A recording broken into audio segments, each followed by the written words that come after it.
सहलीला जायचा जायचं सहलीला.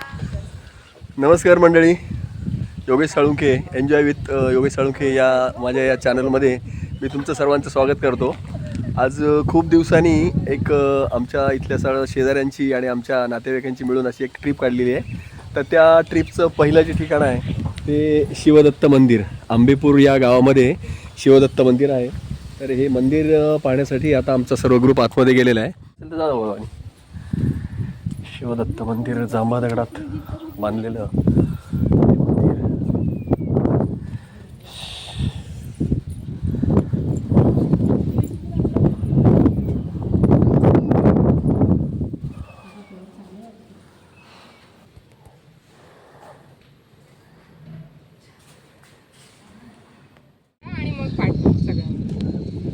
आंबेपूर येथे जे शिवमंदिर आहे त्या शिवमंदिराच्या वरच्या भागात आम्ही आलो आहे आणि हा मंदिराच्या पश्चिम दिशेला उभं राहून हा पलीकडच्या डोंगरांचा आम्ही नजारा अनुभवतोय.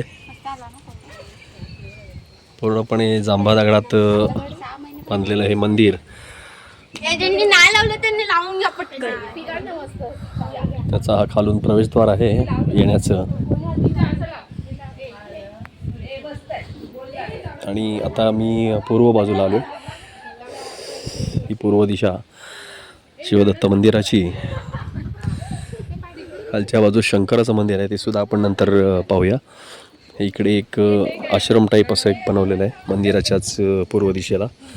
खूप सुंदर असं ही सुद्धा ठिकाण, अतिशय शांत, सगळीकडे हिरवळ, फुलझाडं, फळझाडं लावलेली आहेत. असं हे ठिकाण पाहण्यात खूप मजा येते. आणि असं एक नव्यानेच झालेलं ठिकाण आहे, अजूनही सगळ्यांना माहिती नाही. तर इथे येण्यासाठी अलिबागवरून वावेला यायचं.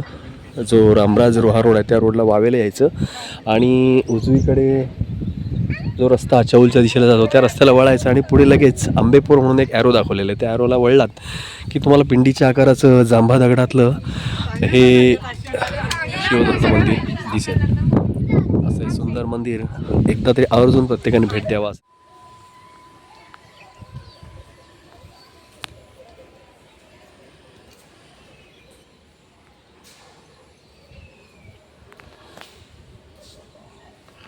शिवदत्त मंदिर येथे दत्ताच्या मूर्तीखाली बरोबर शंकराची पिंडी आणि शंकराचं मंदिर केलेलं आहे आणि इतर सर्व दत्तावतार पूर्ण राऊंडमध्ये लावलेले आहेत. तर ते सुद्धा आपण बघायला जाऊ.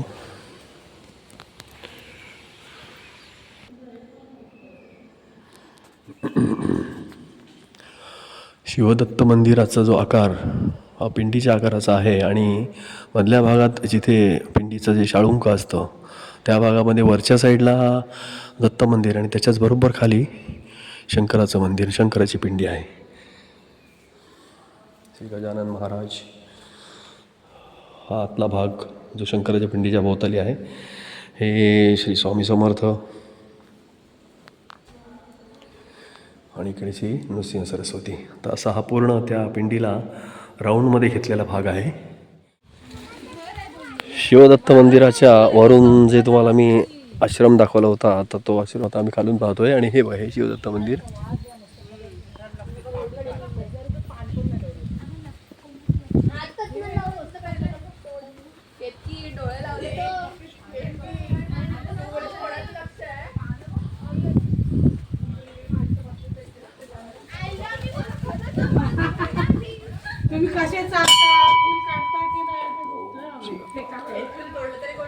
असंच दत्त मंदिर आणि ध्वनी वगैरे अखंड ध्वनी चालू आहे. तिकडे आहे तशी इकडे ठेवायचा प्रयत्न केला असेल. दत्त मंदिर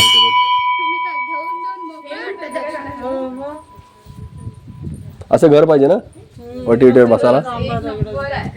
बसायला. चौलचं दत्त मंदिर जे प्रमुख मंदिर आहे, प्रमुख देवस्थान आहे चौलचं, अशा ठिकाणी मागच्या बाजूच्या पायऱ्यांच्या मार्गाने आम्ही आलो आहे. अजून मंदिर पुढे आहे, मंदिर अजून पुढे आहे.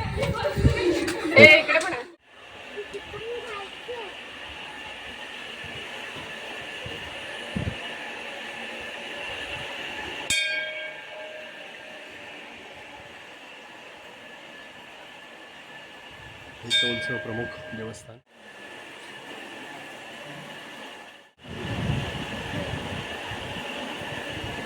चौल येथील एक प्रमुख देवस्थान श्री क्षेत्र रामेश्वर या ठिकाणी आता या आजच्या दिवसाच्या सहलीत आम्ही आलो आहे. साधारण शिवदत्त मंदिर झालं, त्यानंतर मागच्या मार्गाने दत्त मंदिर जे आहे नेहमीच आपलं चौलचं ते केलं आणि त्यानंतर त्याच मार्गाने आमच्या ग्रुपला मी पलीकडून पायवाटेने हिंगळादेवी मंदिर जे आहे त्याच डोंगरामध्ये तिकडे त्या मातेचं दर्शन घ्यायला सांगितलं. आणि मग नंतर मी खाली येऊन रिक्षा घेऊन वळसा घेतला आणि आंबेपूर मार्गे हिंगळादेवीच्या पुढील पायरीकडच्या मार्गाकडे आलो. आणि तिथून मग बाकीचा ग्रुप जो आमचा खाली उतरला त्यांना घेऊन मग शीतलादेवीला गेलो. शीतलादेवीचं दर्शन झालं. पुन्हा चौल नाक्यावर येऊन हे एक जे मंदिर म्हणजे आता ही समोर आपण पुष्करणी पाहत आहे रामेश्वर मंदिराची, आणि हे रामेश्वर मंदिर अतिशय ऐतिहासिक आणि पेशवेकालीन किंवा आंग्रेकालीन असावं एक असा इथला एक हे सांगितला जातो इतिहास. तर अशा ठिकाणाला दर्शन द्यायला तुम्हाला सर्वांना दाखवायला मी इथे आलो आहे. आणि आता आपण हळूहळू या मंदिरात दर्शन घेऊ. शंकराचं मंदिर, त्याच्या आधी इथे समोर बैरागी गणपती मंदिर आहे.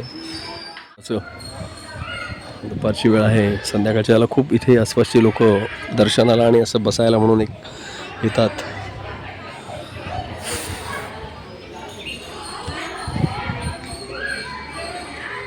मी पुष्करणीमध्ये पाय धुवून दर्शनाला येण्याची प्रथा आहे.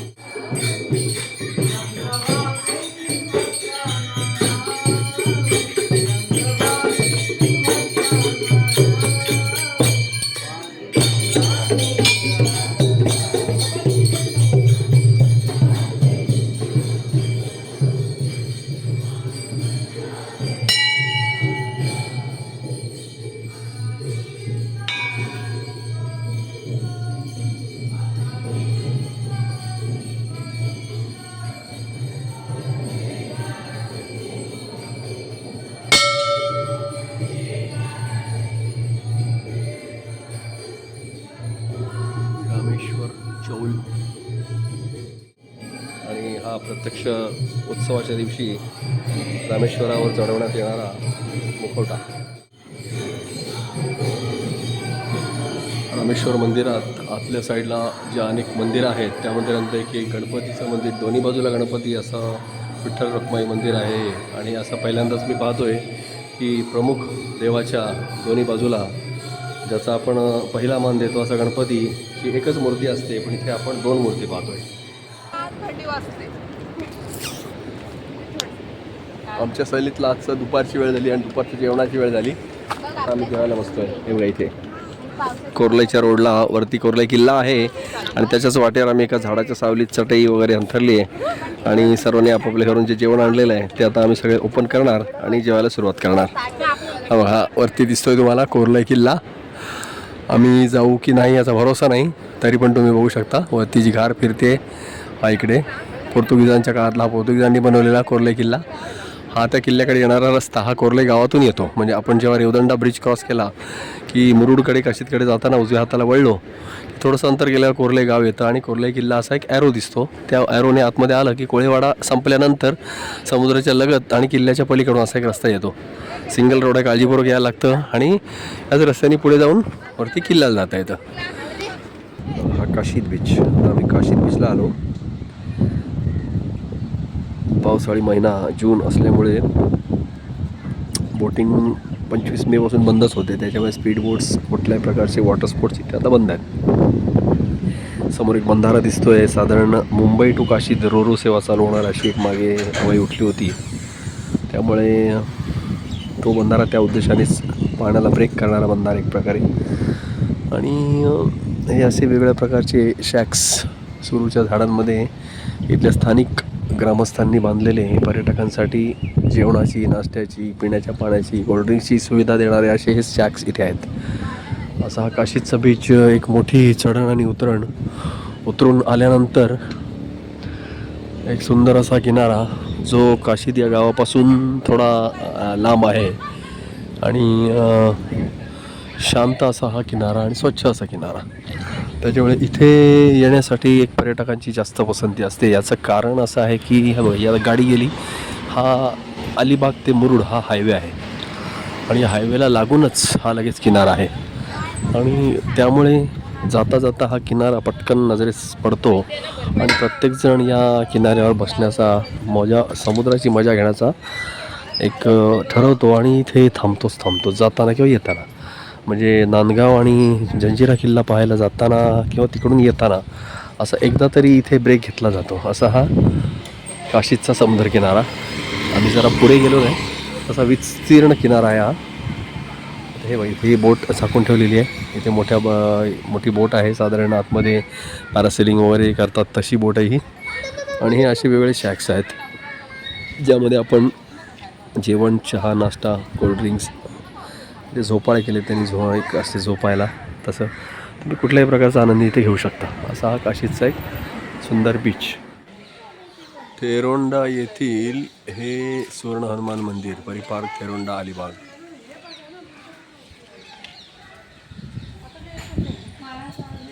या देवळात जाऊया. हे मंदिर पाहायला आज आम्ही आमच्या या सहलीच्या दिवसामध्ये आलो आहे.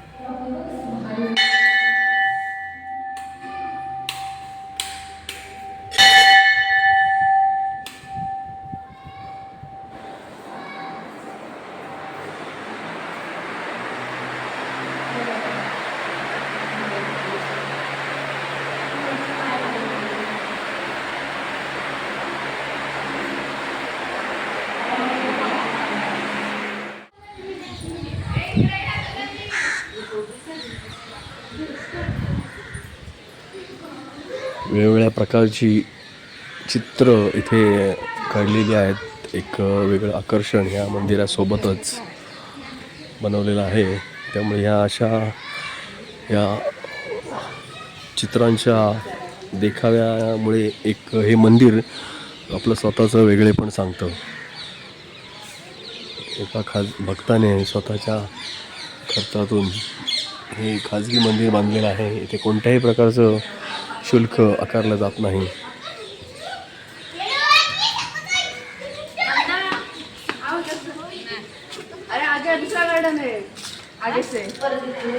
हाँ, दूसरा जगह देखने का. ये पीछे जाने का है, देखने का पीछे. सुवर्ण हनुमान मंदिर थेरोंडा हे दिसते मंदिराच्या मागच्या बाजूला जी चित्र आहेत त्या चित्रांमधून हा समोर जो गोरिला दिसतो, तर पुढच्या बाजूनी जे ह्याचं तोंड दिसतं यातून बाहेर यायचं आणि ह्या गोरिलाच्या तोंडातून इकडे उतरायचं, असं हे बनवलेलं आहे.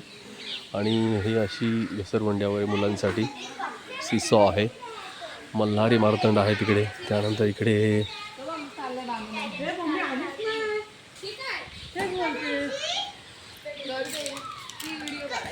नावी बसलेला आहे. इथे लोहार आहे. इथे होलिका आहे माता. ही होलिका माता ना. आणि मी एवढं हुशार. अभ्यास करते. तू काकांच्या ब्लॉग मध्ये आली. आणि काका आणि हे भीष्म पितामह. भीष्म. इकडे ही फळ, केळी, कलिंगड आणि पपई विक्रेती. नंतर हा कलिंगडवाला, ही भोपळेवाली. हा इकडे टिपिकल इकडच्या एरियात जसे भरपूर प्रमाणात नारळाची झाडं आहेत तसं हा नारळवाला. माकडं तर इकडे प्रत्येक वाडीमध्ये दिसतील. थेरोंडा हा कोळीवाडा आहे, त्याच्यामुळे इकडच्या कोळीवाड्यातल्या कोळणी जशा मच्छी विकू शकतात तशी सुरमई, पापलेट, चिंबोऱ्या हे सर्व विक्री करणाऱ्या कोळी महिला. इकडे कोलंबी आहे मोठ्या प्रमाणात, छोटे खेकडे आहेत, मोठी पापलेट आहेत. नंतर ही कोळी मच्छी जशी टोपलीत घेऊन कशी घरोघरी विकायला जाते. नंतर हा कुंभार आहे, मडकी विकणारा. त्यानंतर इकडे तुलसीला पाणी देताना एक बाई दाखवली आहे. इकडे गाय आहे, गाईचं वासरू आहे आणि हा कोंबडा आहे. अशी ही ह्याला अशी ही चित्र इथे मागच्या साईडला सगळी बनवलेली आहेत. एक वेगळं आकर्षण आहे, अजून सर्वांना माहिती नाही, पण असे कोणी कोणी ब्लॉग बनवणारे असतात, त्यातून ही लोकांना माहिती मिळते. तू तिकडून चालली सर की मग इकडून.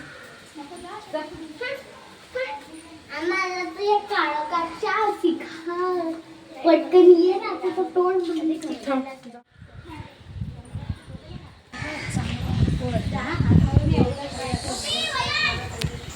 सुवर्ण हनुमान मंदिराच्या बरोबर समोर नव्यानेच बांधण्यात आलेले हे गणपतीचे आणि सप्तशृंगी देवीचे मंदिर अतिशय सुंदर आणि अगदी आवर्जून पाहावे असेच आहे. मंदिरातील सुबक मूर्ती सेम टू सेम दिसतात.